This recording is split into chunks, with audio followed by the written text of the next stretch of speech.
One of the coolest things I've found about writing historical fiction is the history, but also that can present a challenge. Because if you're writing a book set in the 1800s in Sicily, you have to find the 1800s in Sicily, or as close as you can get. And I think we kind of found it, because we're looking inland in southern Sicily, inland, right? Not a fishing village, but more a farming town, a typical community. I want to understand something about village life, and you see that's very much at the heart of the novel, and that's what these videos are. So we found this very small town. It's called Biagio Platani, and it is on a little tiny river. And here is a very, I think in many ways, it's sort of stop time and kind of typical. You know, in fact, if you notice first, this house, just the scale alone tells you so much about its vintage. And also, this is original tufa.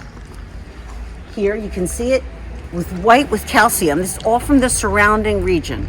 When you drive through here, it's hilly and mountainous and beautiful, and there's olive groves, and there's pistachio, and there's prickly pear. And it's really remarkable. But you can also see huge rocks, and you'll see the pictures on the website. Calcium. And so in those days, how they made original, they didn't have mortar and they didn't have cement to make concrete. So they got the calcium and they ground it and they mix it into a paste, and then they fire it for days.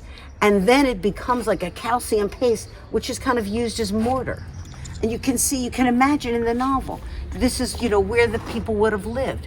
And the village life, this town is so illustrative, because it's like Bagheria, if you take a look at our Bagheria video.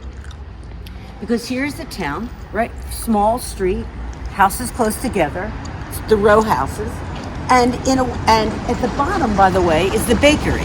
It's a modern bakery, so we're not taking you there today, but it's a typical bakery. And you can see the people collecting, the women getting their morning bread, everybody exchanging gossip. Because the moms and the women are the core of the family and the family life, and they bring home the bread. And at the other end of the street, this is just like Bagheria, is that it ends in this beautiful church. And look at the stone. I mean, you can see its vintage, you can see how old it is, and interestingly also how solid.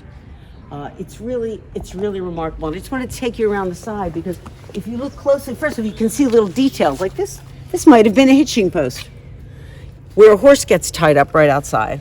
And also when you go around the side, you see this tiny little alley, and you can just imagine what it's like. Oh yes, and here's plant life growing, right?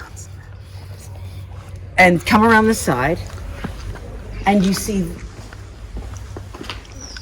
tiny little window at the top. And we're guessing that this must have been a kitchen, because you can see there's a hole here, maybe for the oven, exhaust, and holders for stovepipe, because at the very top is the top of the stovepipe. So it's kind of cool. This little window, this little back alley, more houses like this, of this scale, some more modern than others. But I think I found one that is really, let's go down here. You can kind of see. You know, the street changes. You obviously see the changes that are made over time. But you can see the 1800s, maybe even before, in this rock, in the construction of this house. And it's charming. And that's the kind of notion I want you to think about when you're reading the novel. I hope I described it well enough, but I also wanted to take you to visit it. I feel very lucky that I got to visit it, and now you did too.